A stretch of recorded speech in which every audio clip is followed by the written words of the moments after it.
जग तिकडे चाललंय आणि आपण कवर खोदायच्या मागे लागलो.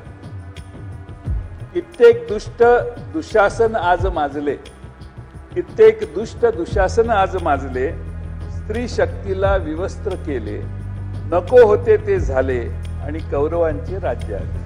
नागपूरला दंगल झाली. आता नागपूरच्या दंगलीत असं सांगण्यात आलं की हा पूर्वनियोजित गट होता. अरे पूर्वनियोजित गट होता तर तुम्ही काय हजामती करत होता काय? बर त्याने झक मारल्यावर त्याला प्रोटेक्शन का दिलं सरकारने? त्याने छत्रपती शिवाजी महाराजांचा कोरटकरांनी अपमान केल्यावर त्या वाईट पद्धतीने बोलल्यावर त्याला 10-20 जणांचं संरक्षण. काय चाललंय काय राज्यात महाराष्ट्रात? अशा माणसं 100 दिवस झाले म्हणजे सरकारने 100री गाठलेली आहे. आणि 100री गाठल्यानंतर एक विजन डॉक्युमेंट आणू, 5 वर्षात काय करणार हे सांगू. सरकारला त्यात पूर्णपणाने अपयश आलेलं आहे. अध्यक्ष महोदय, त्याच्याऐवजी काय दिसलं तर महिलांच्या वरचे अत्याचार, भ्रष्टाचार, ड्रग्ज, वाचाळवीरांची विधानं वेगळी, दंगली आणि अध्यक्ष महोदय बीड सारख्या ठिकाणी झालेलं हत्याकांड.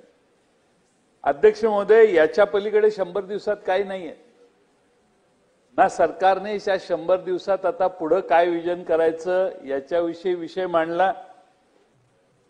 दुसऱ्या बाजूनं जगामध्ये मी परवाही सांगितलं, सुनीता विल्यम्स अंतराळातून खाली आणायचं सगळं कसब शास्त्रज्ञांनी लावलं.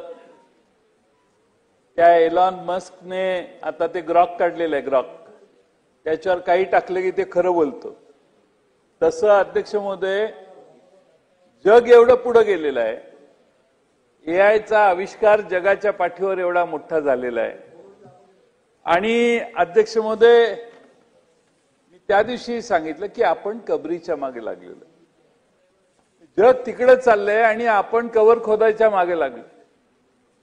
अध्यक्ष महोदय, आज महागाई, बेकारी, सामान्य माणसाची पूर्णपणाने कंबर तुटलेली आहे, पण सामान्य माणसाला व्हॉइस राहिलेला नाही. आता अध्यक्ष महोदय, सरकारने सत्तेवर येण्याच्या आधी जेवढी आश्वासनं दिलेली एकही आश्वासन पूर्ण केलेलं नाही.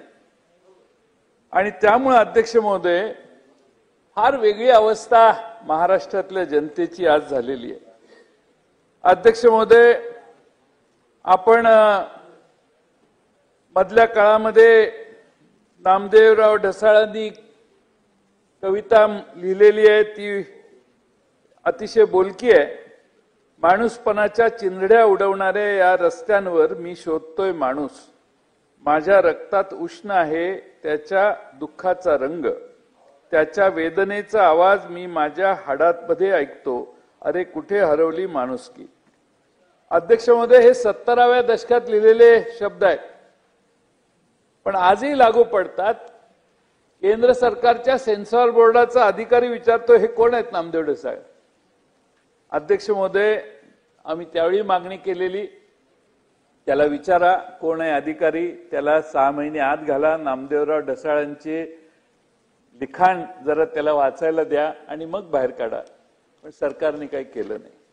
एका कवीने एक रचना केलेली आहे, ती ऐका. कित्येक दुष्ट दुःशासन आज माजले, कित्येक दुष्ट दुःशासन आज माजले, स्त्री शक्तीला विवस्त्र केले, नको होते ते झाले आणि कौरवांचे राज्य आले. अशी आजची अध्यक्ष महोदय सामान्य लोकांच्या मनातली भावना आहे का, याबद्दलही सरकारने आत्मचिंतन केलं पाहिजे. अध्यक्ष महोदय, आपण महाराष्ट्र कुठल्या दिशेने नेणार याचा विचार केला पाहिजे. अध्यक्ष महोदय, उलट छत्रपती शिवाजी महाराजांनी अनेक मशिदींना दान व इनाम दिल्याच्या नोंदी आहेत. आणि त्यामुळे अध्यक्ष महोदय, स्वतःची राजकीय पोळी भाजून घेण्यासाठी काय काय करायचं आणि आपल्या मर्यादा किती सोडायच्या आणि किती टोकाला जायचं आणि त्यांचं ते मर्यादा सोडण्याचं काम सरकारने हतबल होऊन किती काळ बघायचं, याला काही टाइम लिमिट ठेवावं. अध्यक्ष महोदय, ठीक आहे, निवडणूक झाली, सगळं जिकडं तिकडं झालं, ज्यांचा पराभव व्हायचा त्यांचा पराभव तुम्ही केलेला आहे. आता अध्यक्ष महोदय, पुन्हा त्याच गोष्टी उगाळण्याची गोष्ट योग्य आहे असं वाटत नाही. अध्यक्ष महोदय, 2024 मध्ये 59 जातीय दंगलीपैकी अध्यक्ष महोदय 59 जातीय दंगली झाल्या, त्यातल्या 12 दंगली महाराष्ट्रात घडलेल्या आहेत. 22 पासून महाराष्ट्र, गुजरात, मध्य प्रदेश जातीय दंगलीमध्ये वाढ झाली. 24 मध्ये महाराष्ट्रात 12, गुजरातमध्ये 5, मध्य प्रदेशमध्ये 5 आणि राजस्थानमध्ये 3 अशा दंगली झाल्या. अध्यक्ष महोदय, ह्या दंगली का होतात, कशा होतात आणि आपण महाराष्ट्राचा आकडा एवढा वर जातोय, याच्यातनंच आपला किती अस्वस्थता खाली आपण तयार केलेली आहे हेही बघण्याचं काम अध्यक्ष महोदय करावं. आता अमरावती परिसरात दंगल झाली, परवा नागपूरला दंगल झाली. आता नागपूरच्या दंगलीत असं सांगण्यात आलं की हा पूर्वनियोजित कट होता. अरे पूर्वनियोजित कट होता तर तुम्ही काय हजामती करत होता काय? पूर्वनियोजित कट म्हणजे प्लॅनिंग आहे. प्लॅनिंग आहे म्हणजे कुठेतरी सिटिंग करून प्लॅनिंग केलेलं असेल, बसले असतील ना. पोलीस खातं काय करत होतं? पोलीस खात्याला पूर्वनियोजित कट जर पकडता आला आधी तर ते खरं पोलीस खातं. म्हणजे अध्यक्ष महोदय, आपणच कबूल करतोय अचानक झालेली दंगल आपण समजू शकतो, पण पूर्वनियोजित कट झाला आणि ती दंगल झाली. आणि नागपूर सारख्या शहरामध्ये दंगल होणं म्हणजे सगळ्यात शांत प्रवृत्तीची लोक त्या नागपूरमध्ये राहतात, तिथं दंगल घडवून दाखवली म्हणजे कौतुक आहे करणाऱ्यांचं, दंगल करणाऱ्यांचं. म्हणजे सगळ्यात टॉप स्किल वापरलं, त्यांचा सत्कारच करायला पाहिजे एका अर्थानं, की तुम्ही ज्या पद्धतीने लोकांच्या भावनांचा खेळवाड केला. म्हणून सरकारने अशा गोष्टीकडे जास्त ठामपणाने बघितलं पाहिजे. सरकारला चालतंय असा एक इनडायरेक्टली सटली मेसेज जातोय, कारण सरकारमध्ये बसलेले लोक देखील अचानक वेगळ्या भावना भूमिका घेतात आणि लोकांना असं वाटायला लागतं अरे हे वरनच आपल्याला लायसन्स आहे याचं. त्यामुळे किमान सरकारमध्ये बसणाऱ्यांनी तरी आपण हे त्याचं उदात्तीकरण करणं, त्याला जास्त प्रोत्साहन देणं, ही भूमिका सरकारमधल्या बसलेल्या कोणी घेऊ नये अशी माझी आपल्या सगळ्यांना विनंती आहे.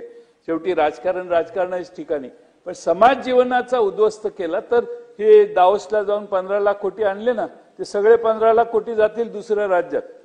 अशी जर मानसिकता महाराष्ट्रात आपण ठेवायला लागलो तर माणसं फार जवळ येणार नाहीत आपल्या. त्यामुळं तुम्हाला 15 लाख कोटी रुपये आणले, व्हेरी गुड, आम्ही त्याचं अभिनंदन केलं. पण ते 15 लाख कोटीवाले एमओई केले, आलेले नाहीत अजून. तुमचा अभ्यास केला आणि हे आकडेवारी जर त्यांनी गुगलवर जाऊन बघितली तर ते दुसरं राज्य हुडकतील एखाद्या वेळी. आणि म्हणून माझी विनंती आहे की वेळीच सावध करून सांभाळायचं, महाराष्ट्र सावरण्याचं काम ह्या मुख्यमंत्र्यांनी आणि यांनी करावं. संपत आलं. बोला. अध्यक्ष महोदय, छत्रपती शिवाजी महाराज लाच देऊन आग्र्याहून निघाले, सुटून आले. डॉक्टर बाबासाहेब आंबेडकरांना दत्तक घेतलं, वेदानुसार बाबासाहेब आंबेडकर ब्राह्मण ठरतात असं विधान त्यांनी केलं. अध्यक्ष महोदय, छत्रपती शिवाजी महाराज लाच देऊन आग्र्याहून सुटून आले का स्वतःच्या बुद्धिमत्तेचा वापर करून ते आग्र्याहून सुटून आले? एवढं विधान टोकाचं झालेलं आहे.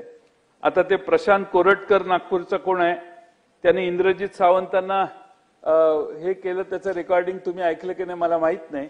ऐकलं का तुम्ही? तर तो छत्रपती शिवाजी महाराजांचा एकेरी उल्लेख करतो, जिजाऊंच्या बद्दल बोलतो. हे काय चाललंय? त्याला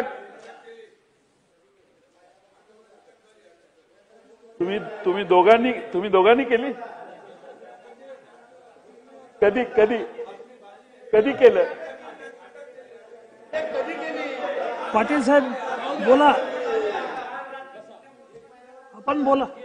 अध्यक्ष महोदय, सभासदांनी व्हॉट्सअपवर बघितलं असेल तर अटकेचं ड्रीम अनेकांना आहे महाराष्ट्रात. त्यांनी एखाद्या वेळ टाकलं असेल आणि ते सांगत असतील. अटक झाली तर सरकारने सांगावं, पण इतका उशीर का लागला?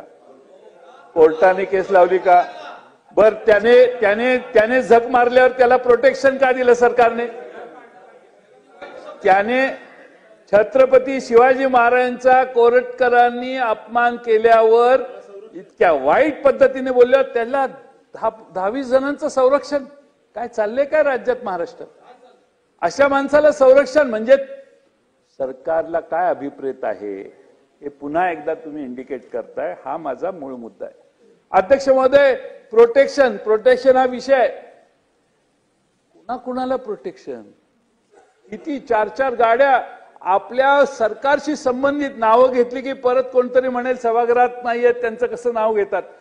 ज्यांचा सभागृहाशी काही संबंध नाही त्यांच्या पुढं 5 गाड्या, मागं 5 गाड्या. अध्यक्ष महोदय, एकेकाला प्रोटेक्शन किती? मग तुम्ही आता उठून सांगाल की ते खाजगी प्रोटेक्शन आहे. आम्हाला काय माहिती खाजगी का खोटं? एखादा माणूस एवढे गुंड घेऊन फिरतो असा त्याचा अर्थ झाला. आयदर सरकारचं प्रोटेक्शन आहे किंवा सरकारच्या मान्यतेने तो ते काय ते बाउन्सर घेऊन फिरतो. बाउन्सर घेऊन फिरायचा कुणाला अधिकार आहे? काय आहे? किती आहे? अध्यक्ष महोदय, त्यामुळं सरकारने त्याकडे बघण्याची गरज आहे. अध्यक्ष महोदय, या ठिकाणी मी आपल्याला या ठिकाणी एवढंच विनंती करेन की छत्रपती शिवाजी महाराजांनी आता काल आज कोणीतरी ते कॉमेडियनने काहीतरी कविता वगैरे म्हटली, त्याच्यावर केस झाली.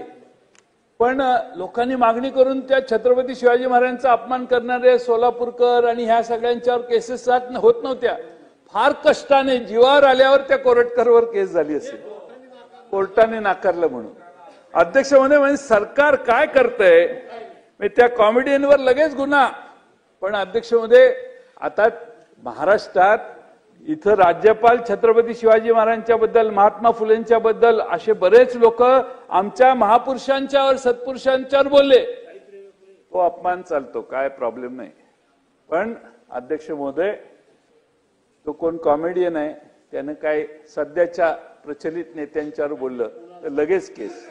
अध्यक्ष महोदय, आणि म्हणून सरकारने छत्रपती शिवाजी महाराजांच्यावर मागच्या 3 वर्षात जे जे बोलले त्या सगळ्यांच्यावर, आमच्या महापुरुषांवर, संत पुरुषांवर जे जे भूमिका ज्यांनी मांडली त्यांच्यावर केसेस, FIR दाखल करायची घोषणा त्यांनी आज करावी आणि उद्या सकाळपर्यंत सगळ्यांच्यावर घोषणा FIR दाखल करून दाखवाव्यात आणि त्याची अध्यक्ष महोदय ताबडतोब हे करावं अशी माझी त्यांना विनंती आहे, ऍक्शन घ्यावी.